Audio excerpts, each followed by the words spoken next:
Hello, everyone, and welcome back to the David Hittle Real Estate Show. I am your host, as always, David Hittle, a realtor with United Real Estate Louisville. And today, though I'm a little late, I think I was late by like a minute. Today, we are going to talk about what record low housing inventory means for you. And that is an important thought to think about if you're thinking about selling your home. What does the record low inventory do for you? Is it a positive for you? Is it a negative for you? Does it have no effect whatsoever? So that is a question that we will answer today. We're also going to jump into the topic of what happens when homeowners leave their forbearance plan. As you know, because of the COVID-19 pandemic, the federal government stepped in and made a forbearance plan to ensure that we did not have a massive influx of foreclosures occurring once the pandemic was over.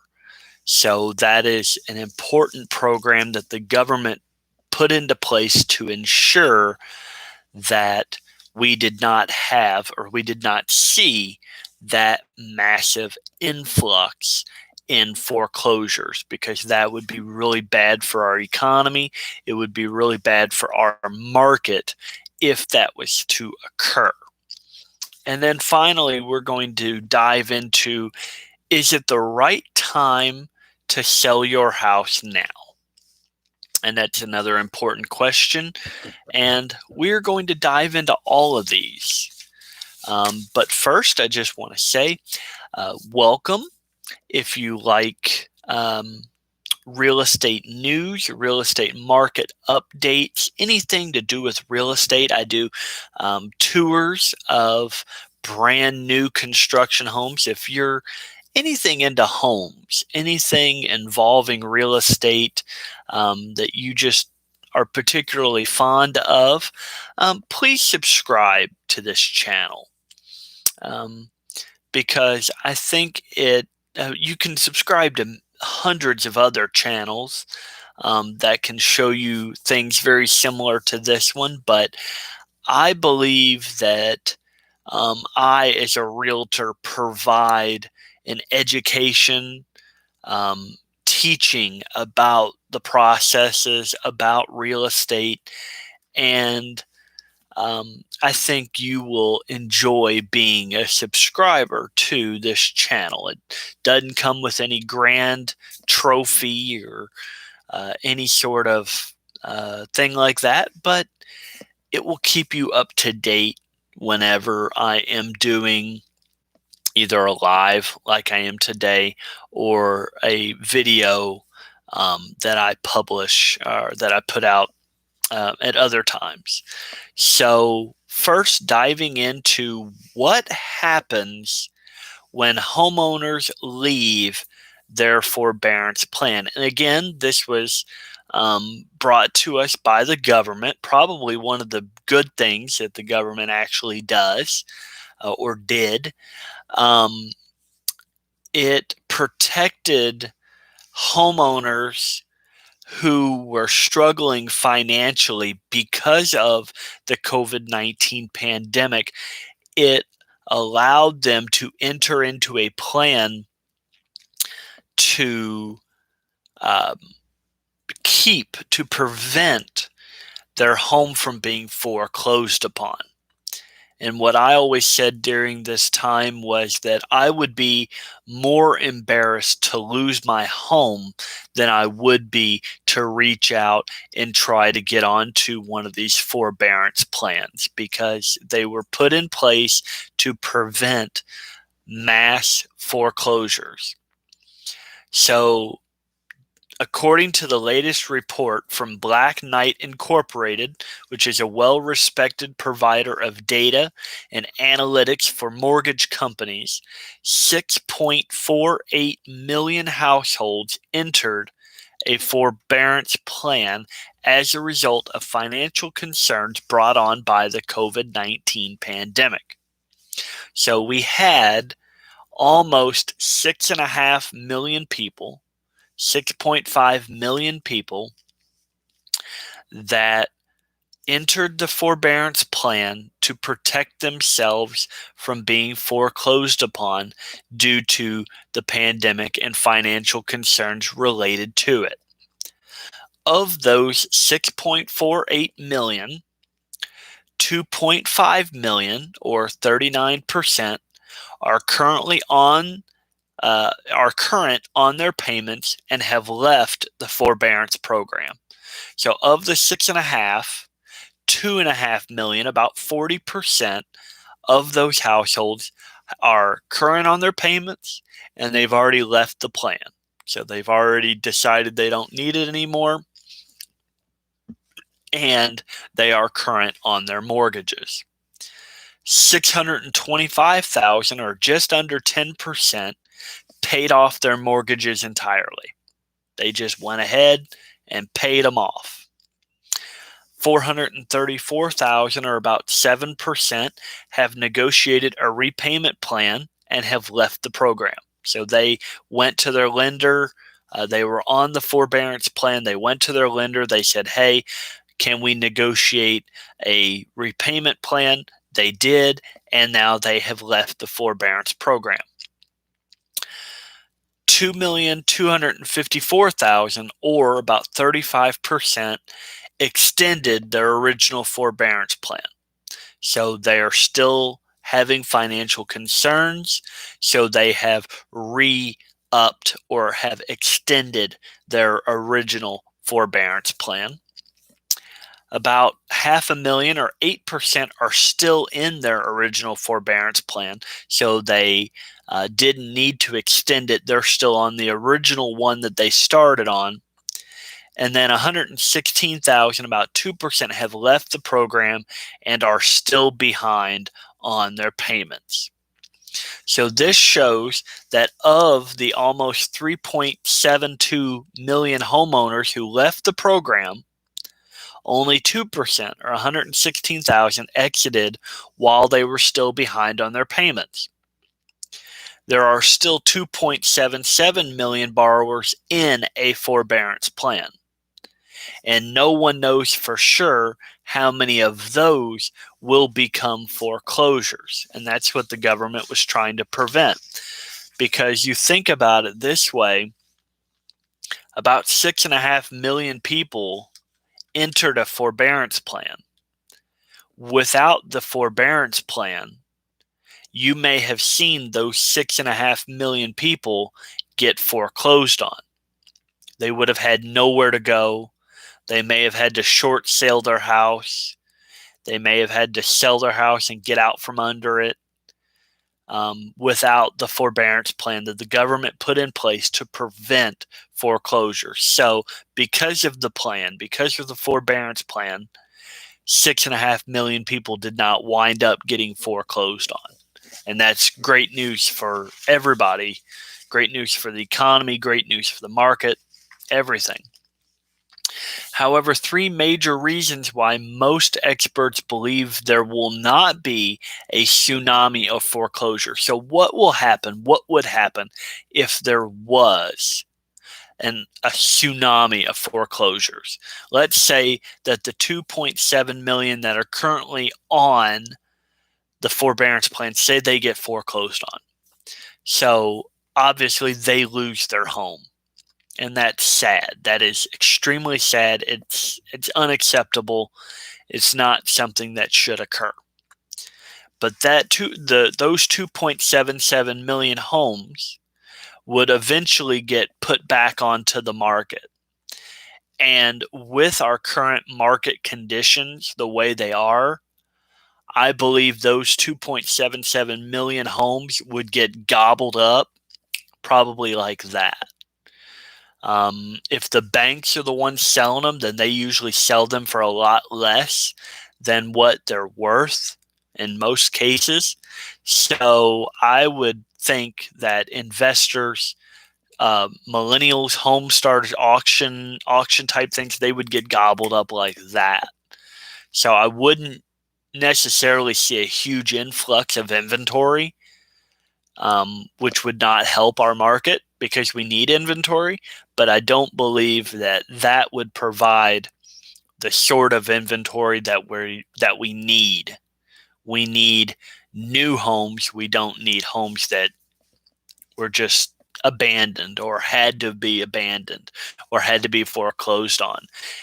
Foreclosures, if they occur in a specific area, like a specific neighborhood or multiple neighborhoods surrounding an area, can definitely destroy or just diminish the home values for everyone else in that neighborhood. So you may see in that area home values would fall because of that sort of thing. So it really all depends on the situation, and we pray and we hope that those 2.77 million people can get caught up on their mortgage and can keep their home, because that's what we want as realtors. I dream of everyone having the opportunity to own a home.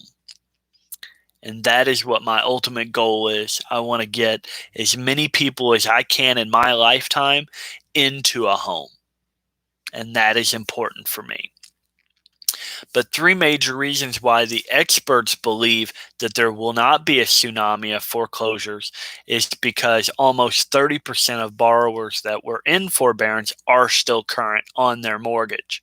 So 30% of those that are on the program are still current. They're still keeping up with their mortgage payments.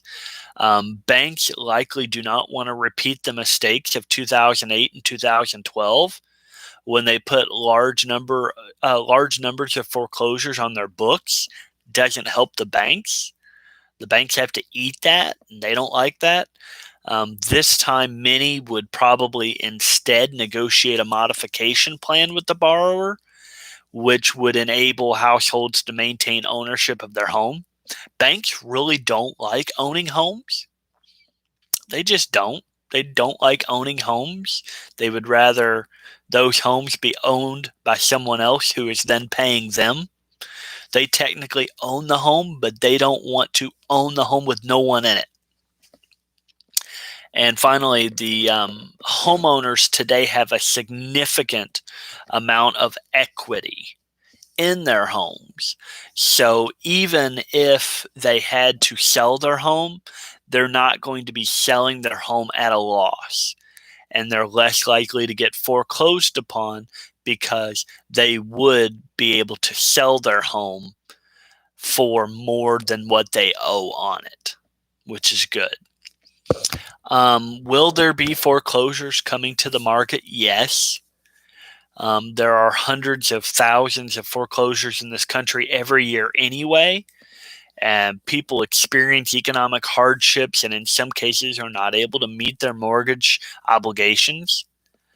And the breakdown of new foreclosures over the last 3 years prior to the pandemic, 2017, there were 314,000.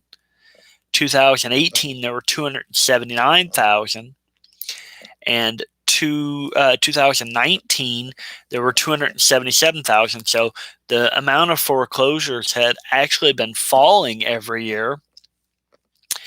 And great news on this front is that through the first 3 quarters of 2020, which is the latest data available, there were only 114,780 new foreclosures.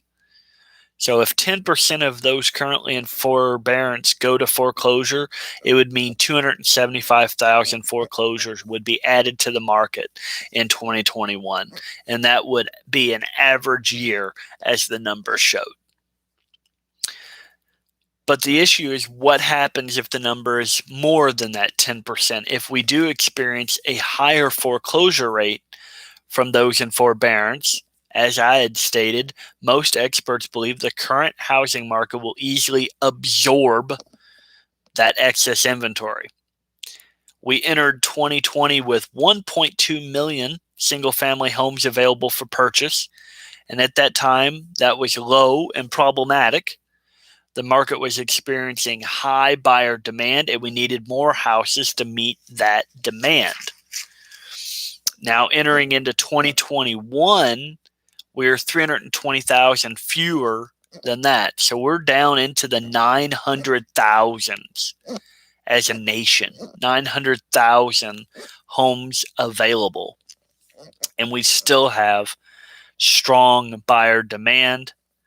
And that means the housing market has the capacity to soak up a lot of inventory. So the bottom line here for this is there will be more foreclosures entering the market. It happens every year.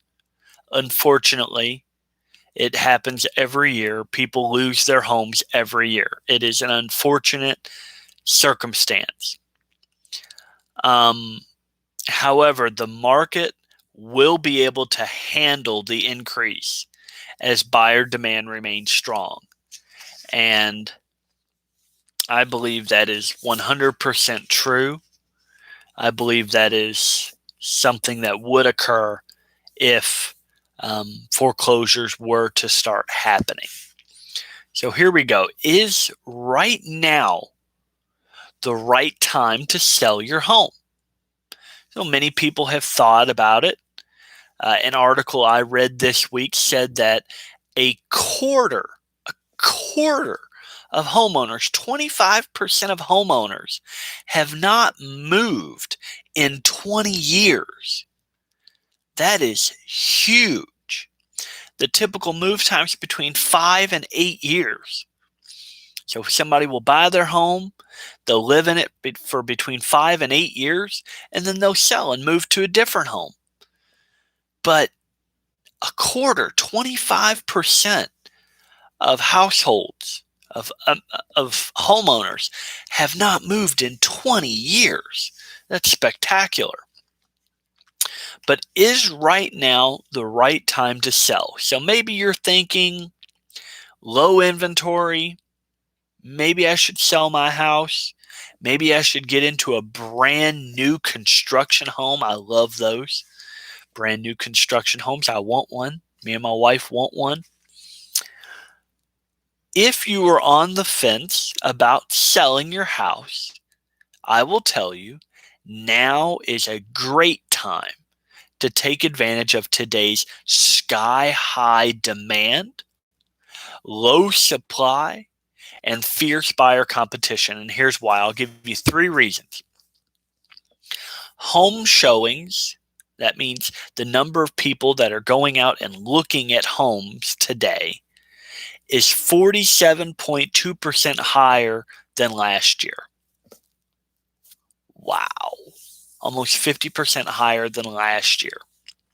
But inventory of houses for sale are down 43% compared to last year. And on average, the homeowner, someone selling their home, receives 3 or more offers on average. So think about that. Home showings are up, inventory is down, and on average, you're looking at receiving 3 offers on your home. Now, how do you get that? Here's how you get that. You hire or you find a great realtor, not a real estate agent, a great realtor that puts your needs first, who will be honest with you about your home's value. If you were to hire me, for instance, to be your realtor, when I come to visit your home for the first time, I'm going to bring with me what I believe your home is valued at. It's going to be a home valuation. I call it my intelligence report.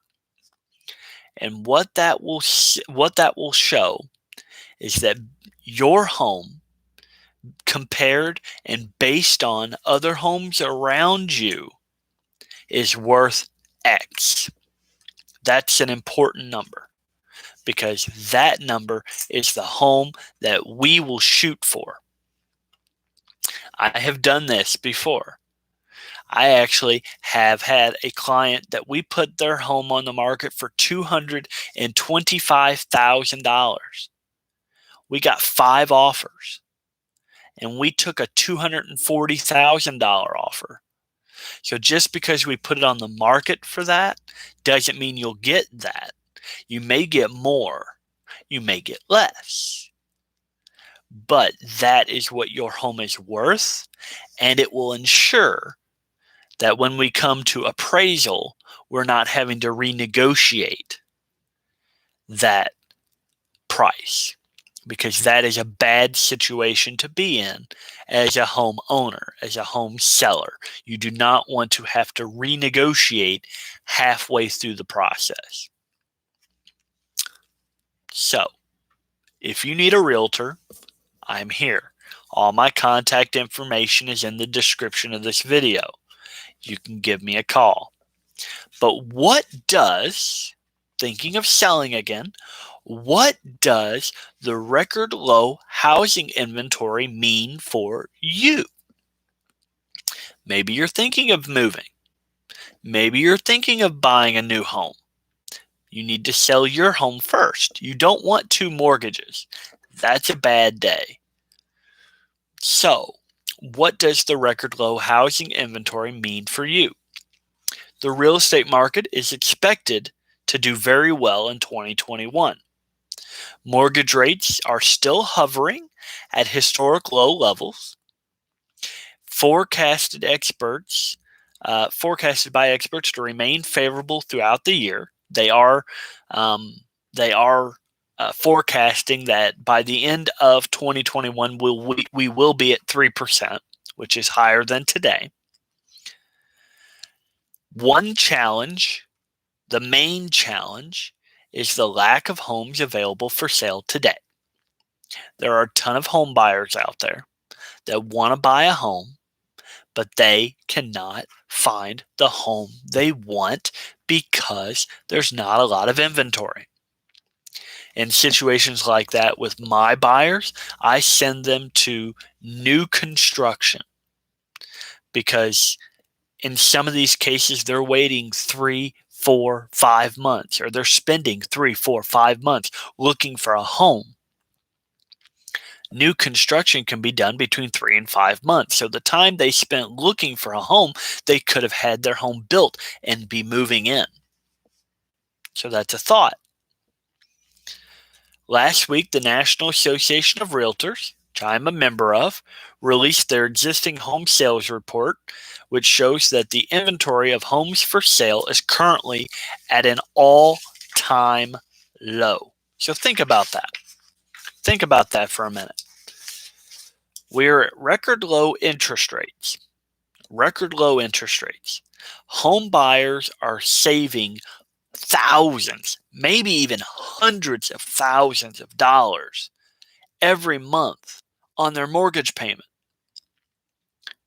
They're saving thousands and thousands of dollars that they would normally have to pay over those 30 years because of interest. We're at record low interest rates, but we're also at record low inventory. Record low inventory is not good. Looking at 2011, there were almost 9.5 months of inventory. That is a buyer's market. The value of homes were down. Sellers were not getting a lot of money for their home. If your home was for sale, it was likely your neighbor and your other neighbor, and a lot in the neighborhood was for sale too. Inventory was way high. By 2012, that had dropped to just about 6 months, which is a stable market.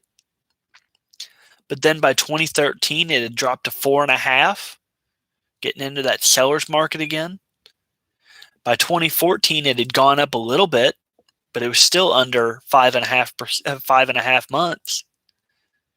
Looking at 2015, it started to fall down again. 2016, back down to around 4 months. 2017, a little under 4 months. 2018, about 3.5 months. Today, we, as a nation, sits at 2.3 months, or 1.9, I'm sorry. Unsold inventory sits at an all-time low of 1.9 months. Total housing inventory at the end of December totaled 1.07 million units. That was down 16.4% from November and down 23% from a year ago. A year ago, we were at 1.39 months, and December, we were at 1.07. And we sit at 1.9 months worth of inventory. Wow. But what does that mean for you? That's the important question. What does that mean for you on both sides? If you are a buyer, you will have to be patient. You'll have to be more patient during your home search. It may take time to find a home you love. Once you do, however, you have to be ready to move quickly. So you should get pre-approved for a mortgage. Be prepared to make a competitive offer from the start. And know that a shortage of inventory could mean you will enter a bidding war. That's those 3+ offers that I was talking about earlier. Calculate just how far you are willing to go to secure a home. So have a maximum number, and don't be shopping at that maximum number because people are not going to come down. So shop below that. Calculate just how far you're willing to go to secure a home, and lean on your real estate professional as an expert guide along the way. The good news is more inventory is likely headed to the market soon. To their credit, home builders and construction companies have increased efforts to build, with housing starts hitting an annual rate of near 1.7 million in December, with more focus on single-family homes. However, it will take vigorous new construction in 2021 and 2022 to adequately furnish the market to properly meet the demand. So it's going to take a while for these new construction homes to start affecting the market. And my builders, they are building, and even before they're done building, the homes are already sold. It's crazy. If you are the seller, realize that in some ways you are in the driver's seat. When there's a shortage of an item at the same time, there's a strong demand for it. The seller is in a good position to negotiate the best terms, whether it's the price, whether it's the moving date, whether it's the repairs, or anything else. You'll be able to request more from a potential purchaser at a time like this, especially if you have multiple interested buyers. But don't be unreasonable. But understand you probably have the upper hand. The bottom line in all of this is the housing market will remain strong throughout 2021. We do predict that interest rates will start to creep up, and they've already started to creep up. The first week in January, we hit a record low, but ever since then, they've been higher than that record low. This week, they were 2.73%, which is still great. That is a great rate. Don't wait for them to go down anymore, because they may not do that. They may start to click up. Know what this means for you, whether you're that buyer or whether you're that seller, or whether you're going to wind up doing both. You're going to sell and then buy. Just be ready. Have a realtor on your side, and be ready if you're the seller for multiple offers, if you've priced it at market value, and if you're the buyer, go big or go home, like they always say. Make a competitive offer that will beat your competition, and then negotiate other things later. My name is David Hittle. I'm a realtor with United Real Estate Louisville. I hope you have a great week.